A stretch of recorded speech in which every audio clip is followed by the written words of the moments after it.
Les brebis ont été dispersées parce qu'ils n'avaient point de berger. Ainsi en était-il par tout l'univers, lorsque le Christ vint dans son infinie miséricorde pour rassembler en un seul troupeau les enfants de Dieu qui étaient dispersés. Jean 11, 52.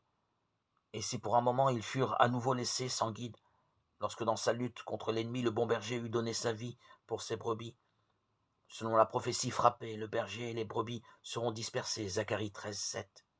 Bientôt, cependant, il ressuscita d'entre les morts pour vivre à jamais, selon cette haute prophétie qui dit: celui qui a dispersé Israël le rassemblera comme un berger fait son troupeau. Jérémie 31, 10. Et comme il le dit lui-même, il appelle ses propres brebis par leur nom et les mène dehors, et il marche devant elles, et les brebis le suivent, car elles connaissent sa voix. Jean 10, 3, 4. Ainsi, le jour de sa résurrection, comme Marie pleurait, il l'appela par son nom. Jean 20, 16. Et elle se retourna et reconnut par l'oreille celui qu'elle n'avait pas reconnu par la vue. De même, il dit à Simon: Simon, fils de Jonas, m'aimes-tu? Et il ajouta: suis-moi. Et de même, lui et son ange dirent aux femmes: voici qu'il s'en va devant vous en Galilée.